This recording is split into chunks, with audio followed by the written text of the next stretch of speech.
শুভ সন্ধ্যা। দেখো বিকেলবেলা গোপুলের বাগান দিয়ে গোপুলের জন্য গোপুলের বাবাই কি সুন্দর শাক তুলছে, সবুজ শাক হয়ে আছে। আগামীকাল পয়লা বৈশাখ, এই শাক ভাজা হবে গোপুলের জন্য। তো যে কথাটা বলার জন্য এই ভিডিওটা করেছি সেই কথাটা আগে বলে নেই। তোমরা সব বন্ধুরা আগামীকাল অবশ্যই গোপালের গৃহে আসবে। 11টার মধ্যে প্রসাদ রেডি হয়ে যাবে, গোপালের ভোগ রান্না কমপ্লিট, গোপালকে সেবা দেওয়া হয়ে যাবে। আর আমরা বিকেলবেলা এক ভক্ত বাড়ি যাব, ওখানে গোপালকে নিয়ে গোপাল ওখানে খিচুড়ি সেবা করবে, ওনারা নেমন্তন্ন করে গেছে। এবং সেই গোপালের ভোগ যুগলান্ন রান্নাটা করবে কিন্তু আমাদের গোপুলেরই বাবাই। অতএব ওখানেও তোমরা যেতে পারো, কোনো অসুবিধে নেই।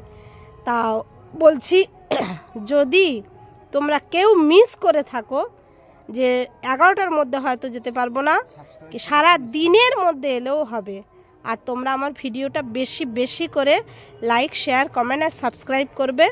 তোমরা পাশে আছো বলেই আমি ভালো ভালো ভিডিওগুলো তোমাদের সামনে উপহার দিতে পারি, বুঝেছো? তোমরা কিন্তু জানাবে। দেখো গোপুলের বাবা এই পয়লা বৈশাখে গোপুলের শাক দেবে বলে কি কষ্ট করে খুব তাড়াতাড়ি এই শাক বাগানটা বানিয়েছে। আবার আগামীকাল ভোরবেলা থেকে নাম দেবে। তুলসী মহারানীকে জলদান করলো আজকের থেকে স্টার্ট হয়েছে।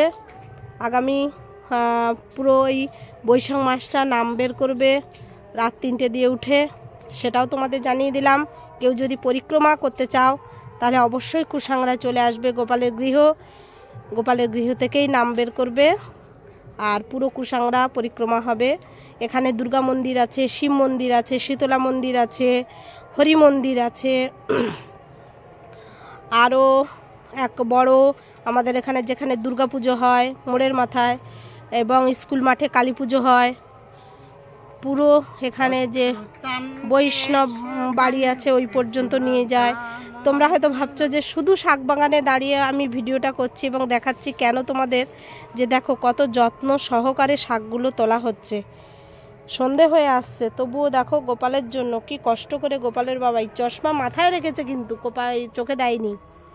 লোকে চশমা চোখে দেয়, গোপুলের বাবা কিন্তু চশমাটা মাথায় রেখে শাক তুলছে। তাহলে ভাবো গোপুলকে কতটা ভালোবাসে। আর দেখো বিকেলের আকাশটা কি সুন্দর লাগছে, সূর্য অস্ত গেছে। দেখো মনে হচ্ছে যেন মেঘলা মেঘলা বৃষ্টি হবে, কিন্তু বৃষ্টি তো হচ্ছেই না। দেখো তোমরা তার সঙ্গে সঙ্গে বিকেলের আকাশটাও দেখে নাও, কি দারুণ হচ্ছে। এই দেখো এই যে নিম গাছ, তুলসী রানী মহারানী এই দুলছে। তুলসী রানীকে জলদান করা হয়ে গেছে।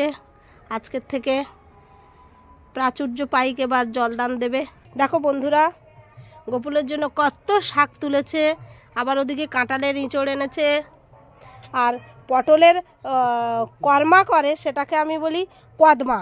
পটলও এনেছে লম্বা লম্বা। এই দেখো কিন্তু চশমাটা কপালে আছে, সবাই দেখো চোখে নেই, কিন্তু শাক তুলছে, কি দারুণ। এই দেখো তোমরা কিন্তু অবশ্যই জানাবে। আম গাছে আমও হয়েছে। ঠিক আছে, পরের ভিডিওতে আবার দেখা হবে। এখন মিশুক চুপি চুপি জলদান করছে তুলসী রানীকে, সেটা তুলে নেই। এই যে মিশুক চুপি চুপি লুকিয়ে লুকিয়ে তুলসী রানীকে জলদান করছে আজকের দিয়ে। আমরা জানতাম না, জানি আগামীকাল থেকে, কিন্তু সবাই বলল যে আজকের দিয়ে জলদান, পঞ্জিকায় লেখা আছে, তাই আজকের দিয়ে জলদানটা হচ্ছে। দেখো হাতটা কোণে দিতে হবে। দেখো তুলসী মহারানী জলদান নিচ্ছে। সেই সময় দেখো পাখিরা কি দারুণ নিজেদের বাসায় ফিরে যাচ্ছে, গাছের ফাঁক দিয়ে দেখা যাচ্ছে, কি সুন্দর লাগছে। ঠিক আছে বন্ধুরা, সবাই ভালো থাকবে। আগামী কাল আমাদের পয়লা বৈশাখ, শুভ নববর্ষ। সবাই ভালো থাকবে, সবাইকে শুভেচ্ছা। আর সবাই কিন্তু পারলে তুলসী রানীকে জলদান করবে, তুলসী রানী মহারানী। সবাই ভালো থাকবে, পরের ভিডিওতে আবার দেখা হবে।